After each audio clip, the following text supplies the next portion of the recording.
Here are 10 times celebrities shut down disrespectful interviewers in the most brutal way possible. Starting off with the least brutal, we have none other than the legendary Chelsea Handler. In March 2014, Chelsea Handler gave Piers Morgan a dose of his own medicine. The interview quickly went south when Piers got distracted by his phone, diverting all the attention away from his guest. You tweet very amusingly. I wish you did.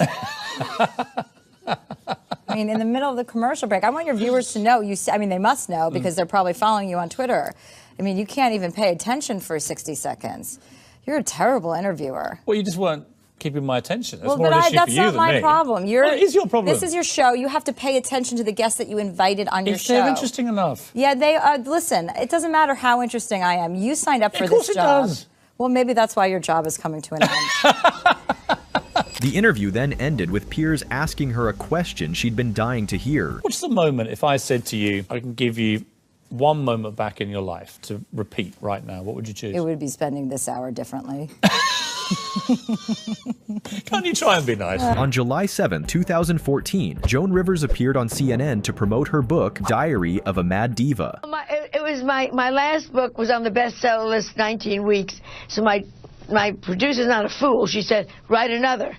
So I said, about what? She said, well, you're funny every day. Write about what annoys you or makes you laugh every day. And that's how the book came about. It was so great to write. What started as a standard interview quickly spiraled out of control when the reporter made an out-of-hand remark. Even with your fashion critiquing, while it's very mean in some ways, people can't wait to hear what you have to say. Really? It's not mean. You can. It's not mean. I tell the truth. I'm sure I say the same things that all your viewers say to their friends sitting next to them on the couch. Instead of taking the hint to move on, the interviewer doubled down, but Joan isn't one to let things slide. About feelings being hurt. Well, not when it's about dresses. It's not about them. It's about clothing. The breaking point came when the reporter steered an animal rights activism to back Joan into a corner. Your book, you're wearing a fur, and you knew that there would probably be animal rights activists. You know, this whole interview is becoming a defensive interview. No! Are you wearing leather shoes? Yes! Shut up. I'm talking. You know what I mean? I don't want to hear. You're wearing fur. You're wearing leather shoes. I'm not an activist, You're eating chicken. Yeah. You're eating meat. I don't want to hear this nonsense. Stop it with, and you do this, and you're mean, and you're that. You are not the one to interview a person who does humor. Sorry. Are we serious? The next comedian on this list didn't just take a stand. He gave the hosts a lesson in proper interviewing etiquette. On June 17, 2013, Russell Brand appeared on MSNBC's Morning Joe show to promote his event. Russell Brand, this summer he's embarking on his first ever worldwide comedy tour. Things started going downhill when the hosts openly admitted they didn't know who he was. All right, joining us now, he's a really big deal. He's a big deal. I know. I'm told this. I'm not very pop cultured. I'm sorry. Comedian, movie star, author, and host of the show Brand X, Russell Brand. Brand went on to explain his love for stand-up comedy. The thing I enjoy most is stand-up comedy because you're direct with your audience. You can't be misinterpreted. People can't get confused. You know what happens if you work in media? People like to change the information so that it suits a particular agenda. If you're in a room with people, then what you're saying is clear. Instead of addressing Brand's point, the hosts turned to a joke about his accent. It's funny, the accent, you know, when I see him in person, it's totally fine. Forgetting Sarah Marshall or the TV show, it's fine. But on satellite radio in the car, I can't understand a single joke you say. You can't understand it. Can you understand me? Yeah. The female co-host decided to also jump in with a comment of her own. I think this is my first Brand experience? Brand, yeah. I think it's not listening to him, it's experience. It's just sort of taking it all in. And that was the final straw that pushed Brand to call out their unprofessionalism. You are talking about me as if I'm not here and as if I'm an extraterrestrial. You know I'm from a country that's near to you. Window dummy. We're just sort of admiring the whole, it's the whole thing, isn't it? Well, thank you for your casual objectification. Jim Carrey encountered a reporter who tried to make fun of his painful recent divorce. On September 10th, 2017, Jim Carrey attended New York Fashion Week, where he unexpectedly encountered E! News interviewer Kat Sadler on the red carpet. Jim Carrey, yes. What? I've covered a lot of fashion weeks. This is the first time I've run into Jim Carrey. Excited to interview the legendary actor-comedian, the reporter opened with an insensitive question. Is it true you're wandering the streets? You need a date to the party? What's up? No. I'm doing just fine. Understandably stunned by the question, Jim was baffled and went on to say, So I wanted to find the most meaningless thing that I could come to and join, and here I am. They're celebrating. You got to admit it's completely meaningless. Well, they say they're celebrating icons inside. Celebrating Do you believe icons. in icons? Boy, that is just the absolute lowest aiming, possibility that we could come up with. It's like icons. Do you believe in icons? Trying to salvage the conversation, she attempted to shift the tone. You don't believe certain icons have the power to make change, to think differently, to be bold, to inspire others? Artistry? You're one of them. Then Carrey finished it off with an iconic and unforgettable line. On the good foot. Ha! Yeah. You shut it down now. However, things didn't really get out of hand quite like it did on the 14th of April 2015, when Bill Burr appeared on Fox's morning show to promote his animated series, F is for Family. Bill Burr, welcome to Good Day New York. How are you? Thank you for having me. Well, the show is so funny. I'm just, is it based on your real life, or is it, Yeah, no, it's definitely based on my life. What started as a standard promotional segment took a sharp turn just 2 minutes in, as the female host confronted him about some of his past jokes. Your Christian background is part of the show. Or at Yes, least and 2 I wanted episodes. to talk to you about Jesus after this. Well, the only reason why I bring it up is some people thought maybe you went a little too far. As far as what? Well, they thought that maybe you were being disrespectful to the Christian religion. Who did? In typical Bill fashion, he didn't back down. He turned the tables, took control of the moment, and went all in on the host. I mean, we did maybe 2 jokes about that? Yeah, exactly. Don't you think the Catholic Church went a little too far?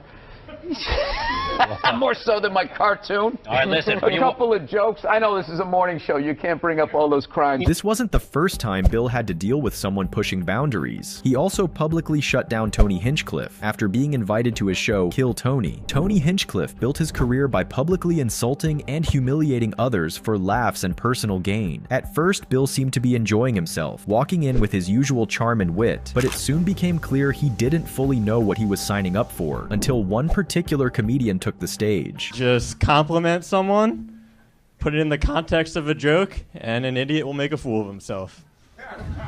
It didn't take long for Bill to pick up on how Tony sets up amateurs for failure. But it's 1 minute now, and let's fine. just put an end to this, shall we? Oh, thank you. And true to form, Bill couldn't just sit back and stay quiet. Yeah, but didn't you kind of him with the music on the way up? You're like, he's gonna suck. It's just, you put it in everybody's mood. It's like, can you give him a chance? Yeah. This is brutal. Is this gonna be an hour of this? I don't want to do this to people. Horrible. Nobody can be funny in a minute. It's stupid. Oh, no, it happened. The next moment involves a legendary comic whose response forced the interview to shut down. In 2007, Jerry Seinfeld's promotional tour for his new movie brought him to the legendary Larry King. Instead of focusing on the movie, Larry seemed fixated on discussing how Jerry's classic sitcom Seinfeld came to an end. 180 episodes. You gave it up, right? I did. They didn't cancel you.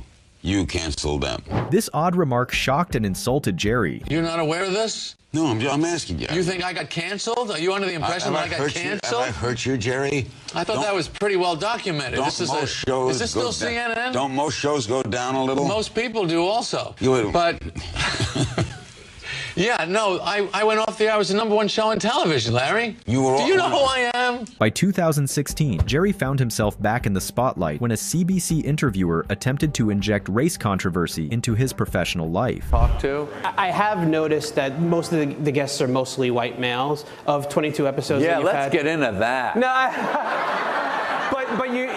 Take a look over here, Peter. What do you see? A lot of whiteys. Oh, this really pisses me off. On October 5th, 2022, Shane Gillis joined the Flagrant podcast to promote the latest Gilly and Keeves special. Gilly and Keeves is coming out, okay? They have a live special, and they're going to sell it through the website. What's the website? GillyandKeeves.tv. The tone of the discussion shifted when the hosts drew a comparison between Shane and a TikToker with Down syndrome. Bro, Shane actually has been working out, dude. This is Let's see it. Hold on. That's crazy. Oh my God. Bro, you look good. Is this from West Point? Having close relatives with Down syndrome, Shane did not appreciate the joke. I don't think that's funny. But yeah, I see that. I see why. The hosts added fuel to the fire by showing yet another clip of someone with Down syndrome dancing to a TikTok video, and that's when Shane had enough. Son, my guy's nice. By the way, yeah, that's wow. These guys are Really? awesome. Yeah, they're having fun. Yeah. For you guys to sit here and be like, wait a minute, let's bring it up and mock them. That's dude. That's a dude. We're mocking by you. by using them as an insult. Using. That wasn't the only time Schultz stirred up controversy. On another episode, Schultz took things to an even more personal level by mocking his co-host and close friend Akash's nationality right to his face. Bro, nobody milks wheelchairs on a plane like Indians, bro, and it's goddamn annoying. It takes twice as long to get on a airplane if there's Indians there, because every Indian over 45 pretends they're 300 years old. Some argue that Schultz often crosses the line under the guise of comedy, and this moment had his audience starting to take notice. Come on, buddy. Come on. Calm down. Yeah, when do we play beer pong? Oh, no. You want a piece of me? No. You don't want to. This brings us to the final story, one that divided opinions, with some siding with the comedian and others backing the interviewer. At the 2022 Oscars Vanity Fair afterparty, Tiffany Haddish was approached by a reporter whose question took her by surprise. Did you do a little costume change? This remark stunned the actress, who immediately fired back with confidence. I'm not wearing a costume. I'm wearing Dolce & Gabbana. It's called an evening gown, darling.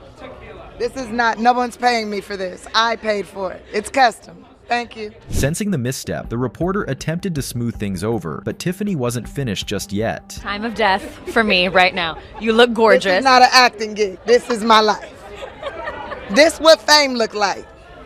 This what success look like. This what money look like. This what it look like. It's what it look like. Want more? Make sure you're subscribed. The next one is even better. Thanks for watching, and see you in the next one.